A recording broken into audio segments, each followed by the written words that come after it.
Out on the far edge of the Wyoming frontier, where the wind never quite stops whispering and the dust remembers every hoof it ever carried, folks still talk about one night, the night fire almost swallowed innocence whole.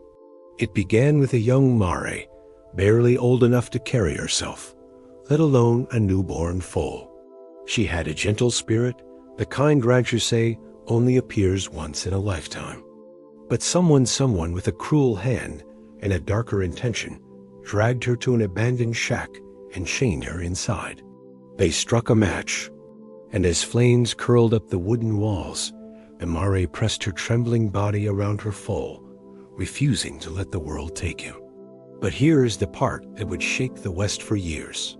The attacker wasn't the drifter everyone feared. He wasn't even a stranger. He was the last man anyone in that town suspected, and the truth about him would tear apart everything they thought they knew. This is a story of survival, deceit, and the wildfire of justice that followed. Brought to you by westalesatdown. Before we ride deeper into this true frontier mystery, go ahead and hit like, subscribe, and share if you enjoyed gripping Wild West stories brought to life. It helps the channel grow, and make sure you never miss the next tale from westalesatdown. Now saddle up, because this story is about to open up fast. Long before anyone in the valley sensed danger, the night had already chosen its witness. A cold Wyoming wind swept over the mesa, carrying with it the smell of juniper, dust, and something else, something sharp and metallic, as if trouble itself were riding the breeze. Most folks in the nearby town were asleep, shutters drawn against the chill, lamps blown out, unaware that a crime was unfolding in the dark. But in that wide, lonely stretch of prairie, silence never meant safety. The Mare's no-tail, as the ranch kids called her, stood trembling inside an old timber shed that hadn't been used in years. She was a young Mustang, barely broken, with a coat pale as morning frost. Beside her, on shaky legs, her newborn foal pressed close, still learning how to stand in this rough world. What neither of them understood was why the man had dragged them here, why he'd slammed the door shut, why he'd whispered something she couldn't decipher before walking away. Animals don't reason through cruelty. They only feel its weight. Outside, the man struck a match. Now, most crimes in the West happen fast, guns drawn, fists thrown, tempers short. But this wasn't fast. This was deliberate, slow, as if the man was trying to send a message nobody had asked for. The match flared to life, tiny but fierce, and with one flick, he tossed it into a corner piled high with old hay. The flame caught immediately, feeding hungrily, climbing the wooden wall like a creature with its own purpose. Inside, Snowtail felt the temperature shift. She stepped back, her hooves scraping the dirt floor, muscles tight with panic. Her foal bleated, confused, pressing into her side. She nudged him, trying to angle her body between him and the growing light, because that's how wild horses protect their young. Instinct over everything, even fear. The fire spread fast, licking at the dry beams overhead. Smoke filled the shed in thick, heavy clouds, stinging Snowtail's eyes. She coughed, lowered her head, and kept her trembling body around her foal. Outside, the man didn't wait long. He dusted off his hands, took one last look at the rising glow, and walked away into the night as if he'd done something righteous, as if justice needed to come wrapped in fire. Not far from the ridge, a rancher named Tom Halston had been riding back from checking water lines on the East Range. Tom wasn't the kind of man who talked much. His words were like gold dust, used only when necessary, but he had a sense for trouble. Some called it intuition. Others called it the kind of instinct you only develop after decades on a horse. That night, he spotted a strange shimmer on the horizon where no ranch house or campfire should have been. Fire. Tom spurred his gelding into a gallop. Dust rose behind them as they cut across the open land. With every stride, the glow grew brighter and angrier, turning the clouds above it a deep, pulsing orange. Tom didn't know what he'd find, but he knew fire in the wrong place meant one thing: someone or something was in danger. By the time he reached the shed, flames were already roaring through the rafters. Heat rolled off the structure in waves, so intense it blurred the air. Tom jumped off his horse and ran toward the door, only to find it chained shut with thick iron links. "Damn it," he muttered, yanking hard. Through the cracks in the boards, he saw Movement Snowtail tossing her head wildly, her foal staggering behind her. For a split second, Tom's breath caught. The mare belonged to the neighboring ranch, to a teenage girl who'd raised her from a rescued Mustang colt. Tom had watched that girl train Snowtail patiently, day by day, gentle hand, firm voice. She'd be heartbroken if she lost them. Tom backed up and scanned the ground. He spotted an old fence post lying half buried in the dirt. With one swift movement, he grabbed it, braced his legs, and slammed the post against the chain. Once, twice. The third strike cracked the wood around the lock, but the chain held. Smoke rolled out from the doorframe like a living thing, clawing at Tom's throat. He cursed under his breath, then sprinted to the side of the shed where a window had half collapsed. Flames had eaten through the lower sill, but the top beam held. Tom ripped away loose boards with one gloved hand until he made a gap wide enough to squeeze into. "Easy, girl," he called, coughing. "Easy." Snowtail tossed her head, terrified, hooves stomping against the ground. The foal toppled sideways, squealing. Tom knew he had seconds, maybe less. He crouched low to avoid the worst of the heat and crawled toward them. Smoke burned his lungs. Sparks bit at his skin. He grabbed the foal first, cradling it against his chest. The little creature weighed nearly 50 pounds, but right then it felt like carrying Smoke itself, weightless, trembling, desperate. Tom backed toward the window, shielding the foal with his own body as burning bits of roof began falling around them. He shoved the foal through the window, opening to the outside dirt, then turned back for Snowtail. "Come on, girl. Move!" But Snowtail froze. Smoke, fear, instinct, they all collided inside her. She backed into a corner, trapping herself. Tom didn't hesitate. He rushed in, wrapped his arms around her neck, and pulled with every ounce of strength. For a second, she reared, nearly knocking him over. Then something changed, maybe the feel of freedom behind her, maybe the scent of her foal outside. Snowtail lunged forward. Together, they crashed through the window opening, Tom tumbling into the dirt as the mare stumbled beside him. Seconds later, the entire roof collapsed inward with a deafening crack, sending a column of sparks into the sky. Tom lay on his back, gasping, staring up at the stars that suddenly seemed impossibly quiet compared to the roar of flames. Snowtail nudged her foal, checking him over with frantic urgency. Both were alive, shaken, but alive. As Tom pushed himself upright, he noticed something in the dirt, boot tracks. Deep, deliberate, leading away from the shed. Not random, not accidental. Someone had planned this. Tom's jaw clenched. He looked at the direction of the tracks, then back at the burning ruin. This wasn't a wildfire. This was a message, and he intended to find out who had delivered it. Dawn crept over the plains, slow and reluctant, as if even the sun wasn't ready to face the aftermath of the night's cruelty. The fire had burned the shed to nothing but a smoldering skeleton of charred beams and collapsed joists. Smoke drifted upward in thin, spiraling ribbons that dissolved into the morning sky. The only sounds were the faint crackling of dying embers and the nervous snorts of Snowtail and her foal as they circled restlessly near Tom Halston's horse. Tom had already been awake for hours. He hadn't slept, couldn't. His mind kept circling back to the tracks he'd found in the dirt, boot prints with a distinctive heel notch and a slightly uneven stride. Tracks made by someone who wasn't just passing by, someone who had come here with intent. Around mid-morning, the peace shattered when a wagon creaked up the road, dust swirling behind it. Driving it was Claire Marin, the teenage girl who had raised Snowdale since the mare was a frightened, half-starved filly. Claire's hat sat crooked, her eyes already wet.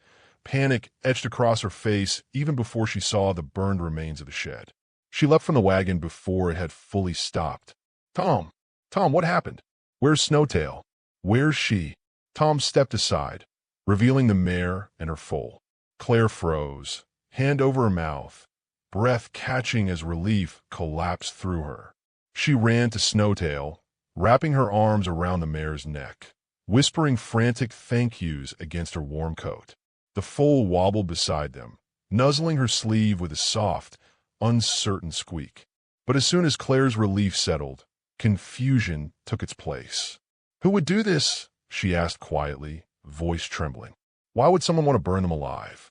Tom didn't answer right away. Instead, he scanned the ground again, noting how the tracks curved south toward the open range.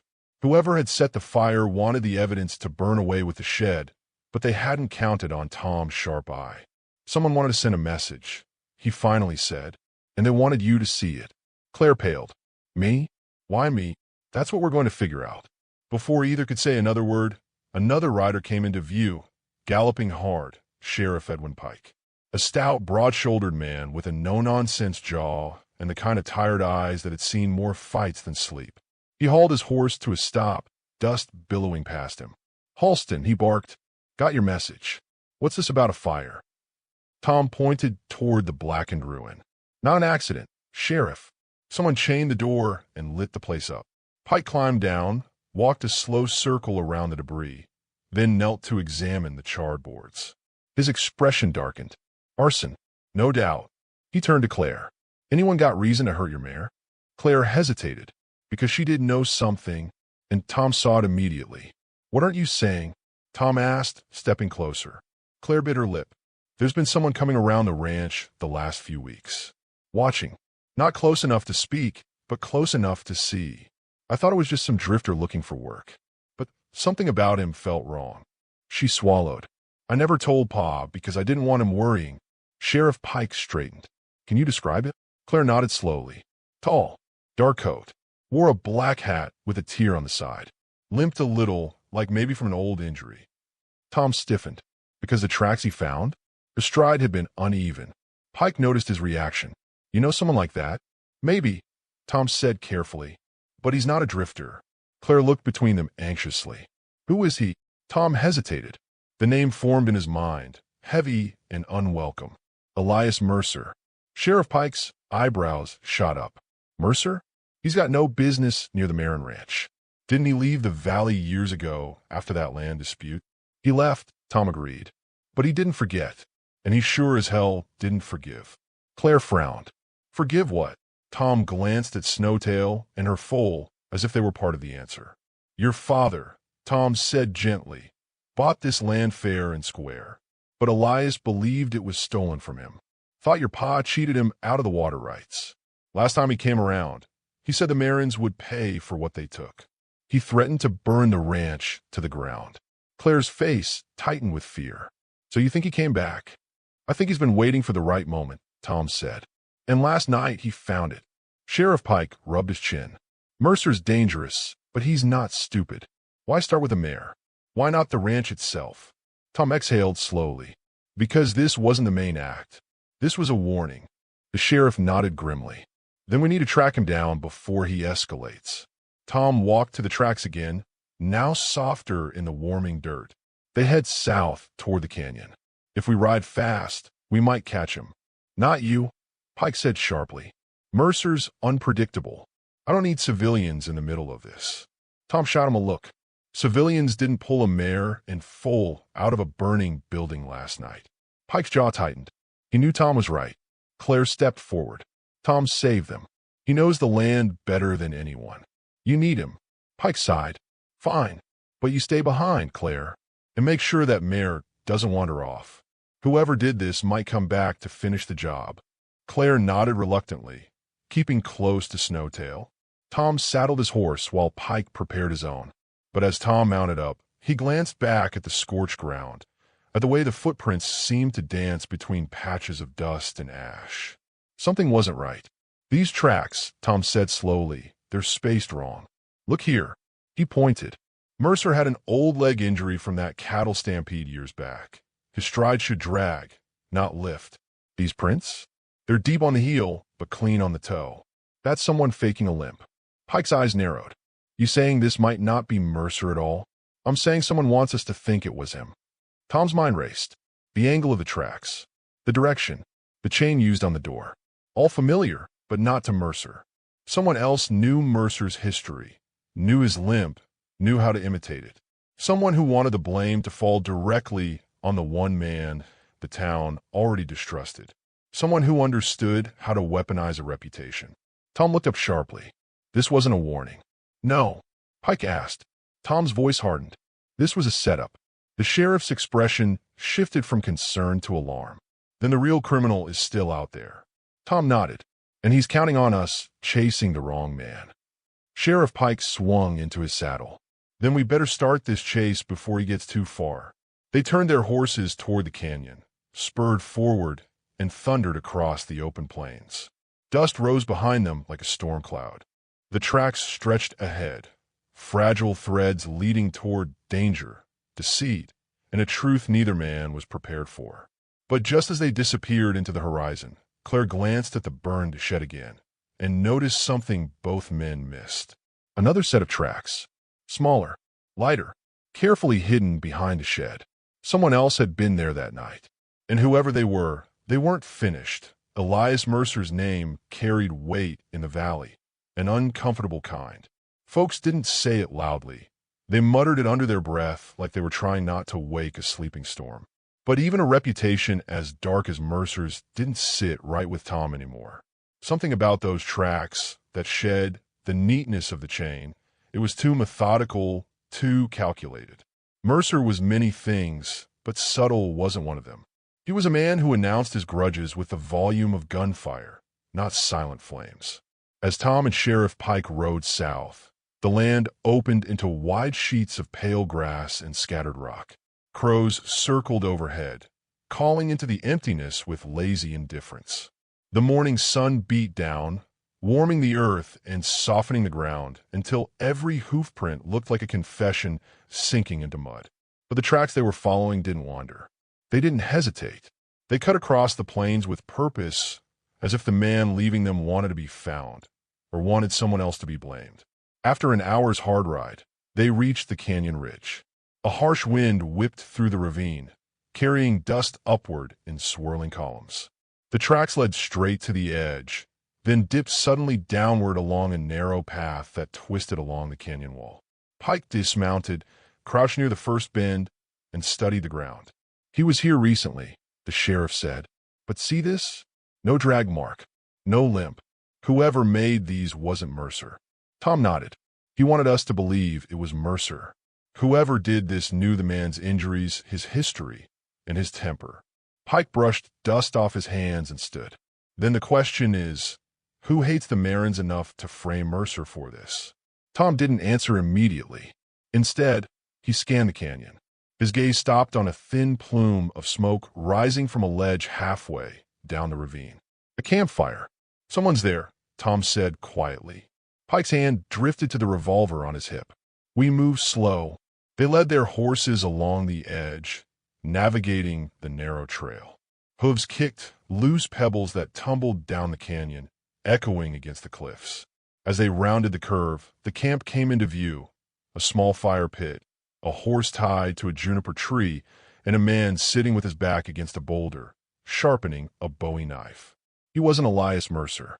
The man looked younger, maybe mid-30s, with dusty blonde hair, sunburned cheeks, and eyes that flicked upward the moment he sensed movement.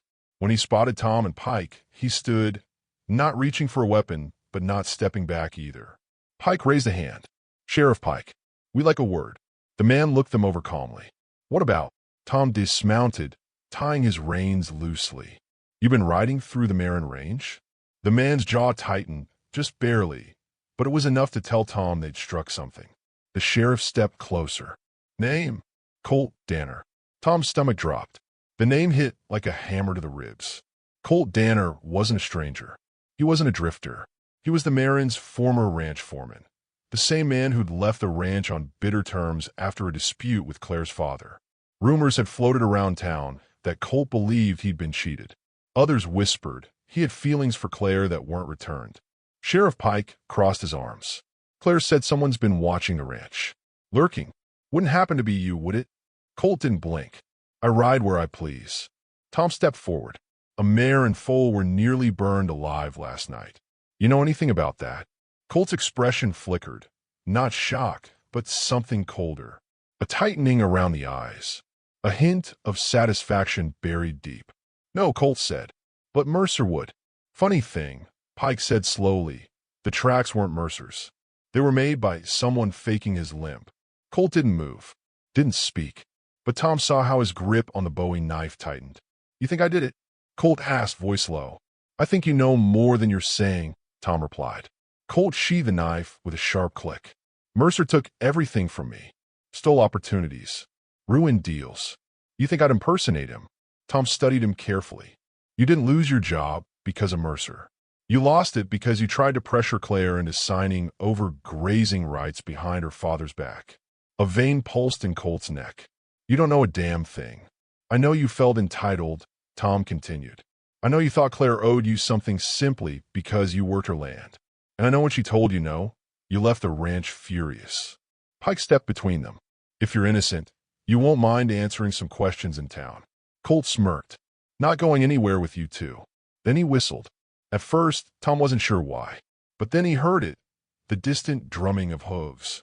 From deeper inside the canyon, 3 riders emerged, all wearing trail-worn gear and carrying rifles slung across their backs.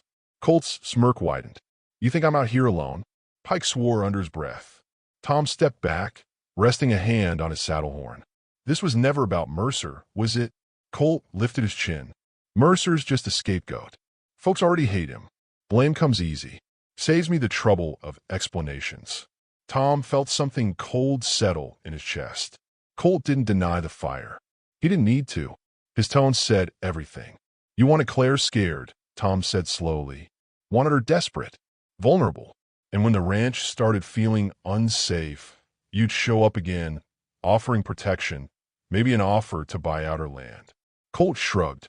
A girl like Claire shouldn't run a ranch alone. Her father isn't dead, Tom snapped.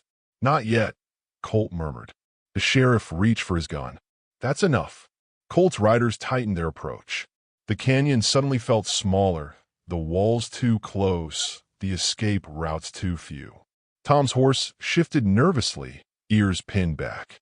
Pike glanced at Tom, silently asking, fight or retreat? But Tom didn't look at the riders. He looked at Colt. Something about his stance bothered him. Colt wasn't preparing for a gunfight. He wasn't warning them off. He was buying time. And then Tom saw it. Behind the campfire, partially buried under brush, was a crate. A crate with oil stains around the seams. A crate big enough to hold the lantern fuel used in the fire. The realization hit hard. Colt had planned more fires. Maybe the Marin barn next. Maybe the ranch house. Sheriff Pike lowered his voice. We can't let him get back to that ranch. Then we don't, Tom said. Before Colt could react, Tom swung into the saddle in one motion and kicked his horse into a full sprint. Not toward the canyon exit, but toward the opposite ridge. Colt shouted, his men firing warning shots, but Tom didn't look back. Sheriff Pike followed, staying close. Bullets sparked off the rocks behind them as they raced upward along the narrow trail, hooves scattering gravel into the abyss. If they made it to the ridge, they could warn Claire. If they didn't, Colt Danner would finish what he started. The wind that swept across the cliffside carried the scent of salt water, gunpowder, and the lingering shadows of long-buried truths. Evening clouds glowed, red like the world was holding its breath for what came next. Aria Dawson, teenage ranger, oceanside rider, last heir of the Mustang bloodline, stood at the edge of Dawson Point with her Mustang, Ember, the horse who had carried her through every secret, danger, and betrayal. Below the cliffs, waves slammed into the rocks, as if the ocean itself wanted to warn her that what she was about to confront could end everything. Because tonight, the one who destroyed her family legacy was returning, and he was coming for her. Aria tightened the grip on her father's old ranger rifle. This ends now, Ember, she whispered. The horse snorted quietly, ears flicking forward, sensing the tension. Ready, loyal, fierce. Behind her, she heard the crunch of boots on gravel. "Thought you'd run," a low voice said. Aria didn't turn. She recognized the voice immediately. Her uncle, Mason Dawson. The man who had stolen Dawson Ranch, betrayed her parents, and nearly destroyed the legendary Mustang Rangers from inside out. For years, he had let rumors spread that her parents died in a storm at sea. But Aria had found the truth hidden in the old Ranger cottage. Letters, maps, recordings, and a secret journal that painted Mason as the architect of her family's downfall. "I'm not running anymore," Aria said coldly. "Not from you." Mason stepped closer, his silhouette sharp against the burning sky. He wore a black slicker and a revolver at his hip. He looked older now, but his eyes were the same, dark, ambitious, hungry. "You shouldn't have dug up things that were meant to stay buried," Mason muttered. "You bury my parents," Aria shot back. A long silence stretched between them. Then Mason smiled. "You've grown," he said. "A little too much." Aria finally turned to face him. "Why did you come back? To claim what's mine? You mean what you stole?" Mason's smile widened, a predator smiling at a cornered prey. "Your father always stood in my way. Now you're doing the same. And you think some half-trained Mustang and a rusted rifle will stop me?"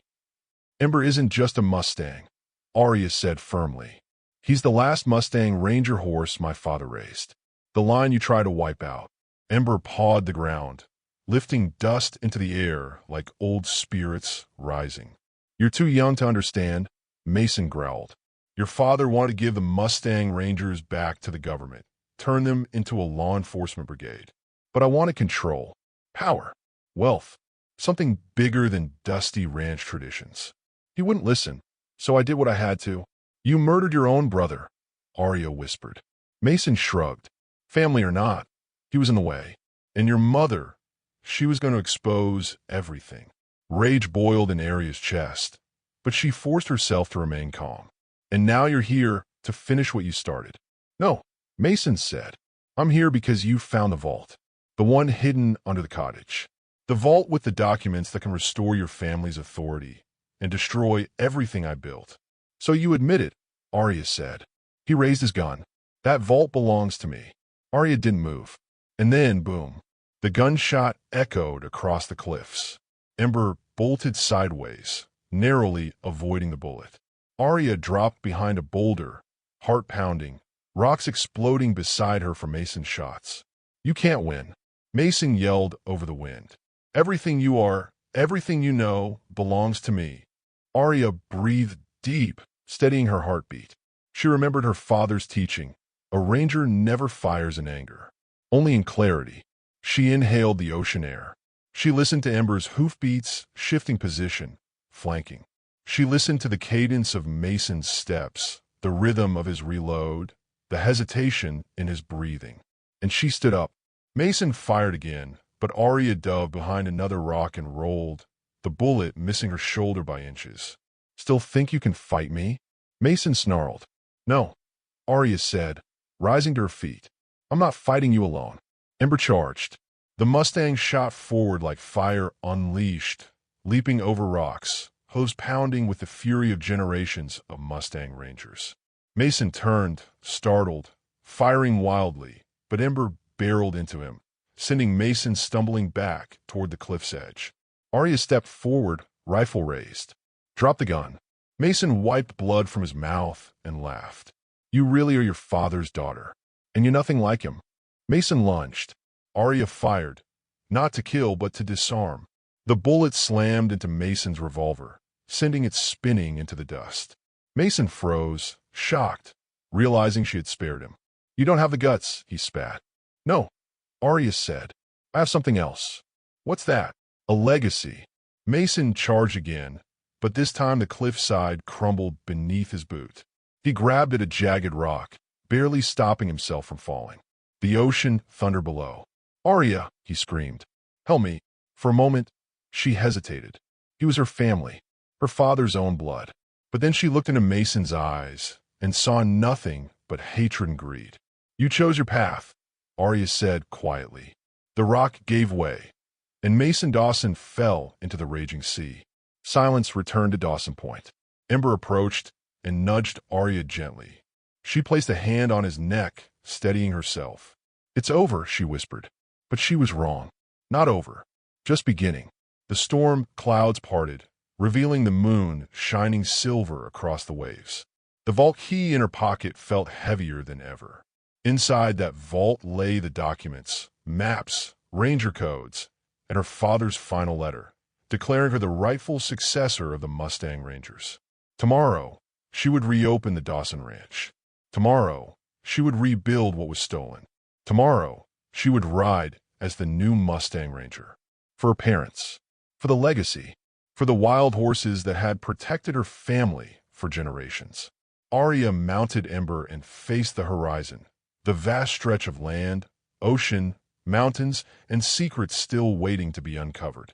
The Mustang Rangers were not dead. They were reborn, and the world would soon learn the name. Aria Dawson, the last Ranger, and the first of a new era,